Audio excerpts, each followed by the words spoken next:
There's a scarcity pattern that doesn't get talked about a lot. People don't like to talk about it. Doubly so for people who are subscribers to the idea of, I need to create an abundance mindset. There's abundance for all. I'm practicing the law of attraction. And while all of those things are important, they can also set up this pattern of scarcity. And this pattern of scarcity creates unnecessary struggle, stress, and shame for people, which is why I want to expose it now. Now, no, I have fallen prey to this pattern more times than I like to admit, which is why I'm admitting it to you here, so you can admit it if you recognize yourself in this pattern as well, because admitting it is the first step to transforming it, to growing beyond it, and to truly experiencing the abundance that you want and that is available for you. So this pattern, it's what I call betting on the come. And it goes back to an old gambler's term. If you've watched the movies where the man's gambling at the poker table, it's usually the men, but sometimes the women. Usually it's the men on this one. They're gambling at the poker table and he keeps losing and he keeps losing, but he keeps betting again and betting again. And then he's lost again. And then pretty soon he's pulling his gold pocket watch out and betting that. And then maybe he's pulling out the mortgage to his house and he's betting that. And why does he keep betting on the come? Because he's so convinced that this next hand, it's going to be the big one and it's going to make everything okay. And we do this with money. It's a pattern that entrepreneurs really fall into because, we're the source and we have unlimited money. Like our businesses, we can make as much money as we're capable of, as we want to, as we're willing to work for, right? But it also happens for people who are employed. Their betting on the come just looks a little different. I'm betting on I'm gonna get a big bonus this year, or I'm betting on I'm gonna get that raise, or I'm betting on I'm gonna get that promotion, or whatever. We still have this pattern of betting on the come. And betting on the come is really a pattern of spending money now in ways that are not healthy for you. Spending more money than you have, sometimes going into debt, based on this idea that I'm going to make more money later, and that's going to make all of this okay. Now, this causes a lot of shame for people. It causes a lot of shame for people who subscribe to the law of attraction and believing in abundance and the possibility and that the universe will provide, because if the universe isn't providing, if the income isn't showing up, then in their brain, it's like, I must not be doing it right. I must not be trusting in abundance enough. And so they use the lack of income as proof or as a weapon to not enough themselves and to take the blame and to make it their fault that the universe isn't supporting them. Which, if you have this idea that the universe isn't supporting you, boy, is that going to create an experience of being not enough. And oftentimes when we're feeling or thinking we're not enough, that causes shame. The other thing about betting on the come that causes shame is the reality of finances. If your savings are rapidly dwindling, or if your debt is rapidly increasing because you're spending money to make more money, right? That's what we entrepreneurs are told, to make more money. If you're spending money, trusting that bonus is going to be there. You're spending money because I know I'm going to make more money next month or next year. That dwindling savings or that increasing debt, stress and pressure, and oftentimes shame. And that shame comes in because in our society, success is so often a function of how much money we have. Are we financially successful? And so when we don't feel successful, we can feel shame.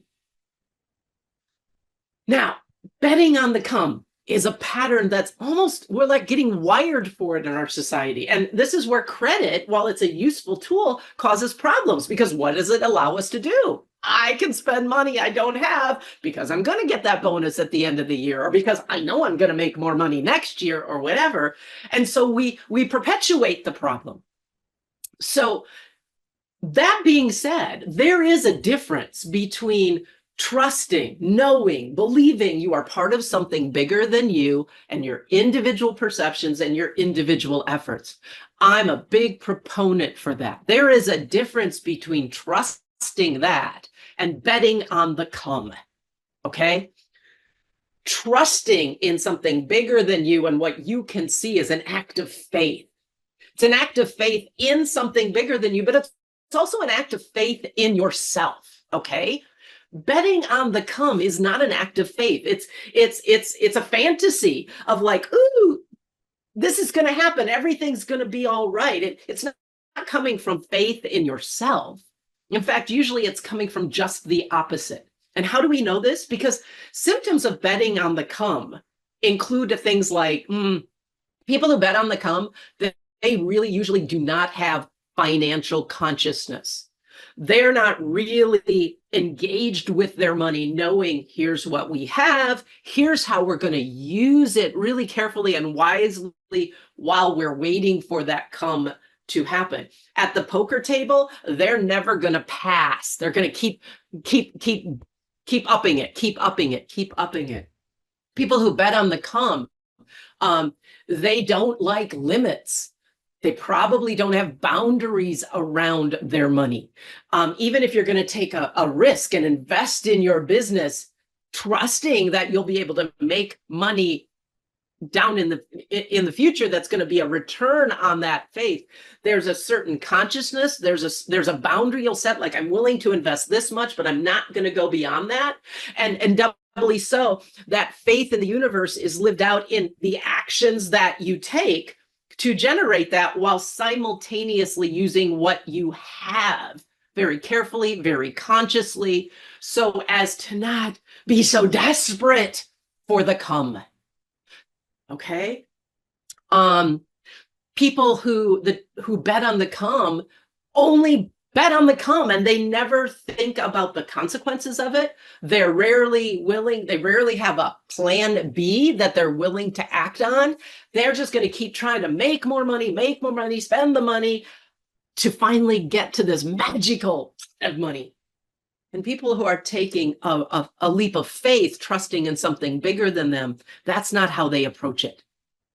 Again, betting on the come is giving our power away. It has us live in a place of fear and desperation and pressure and scarcity, and then double whammy, shame, and all of which then has us go into more scarcity patterns, like I'm going to keep spending money because I don't want to give up this fantasy. Or I'm going to keep spending money. This is another symptom of betting on the come, is because I don't like limits. And limits, that doesn't feel very abundant. And I don't want to feel deprived. So I'm just going to spend this money and it's going to work out. Bottom line, betting on the come, when we're really, really honest, deep inside, there's an anxiety, a fear, a desperation, a denial, almost an immature, magical thinking, fingers crossed energy.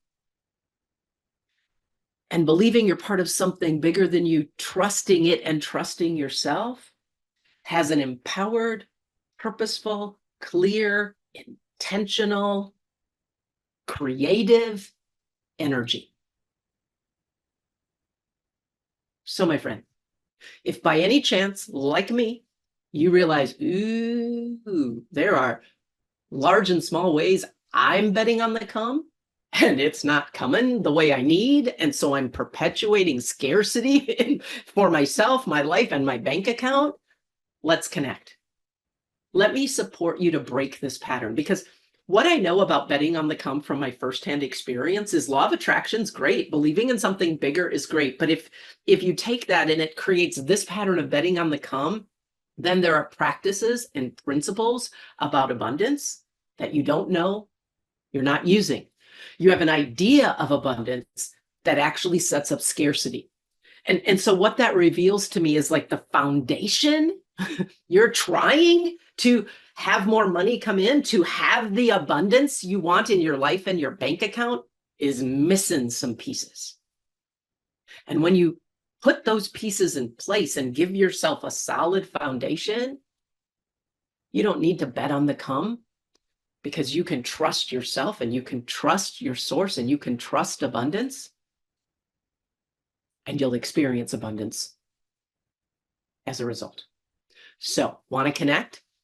Schedule a one-on-one discovery session with me. Let's really get into it. Or want to see what pieces you're missing in your foundation that can help you break this pattern? Check out my Foundations for Abundance program. I've got links to both in the show notes.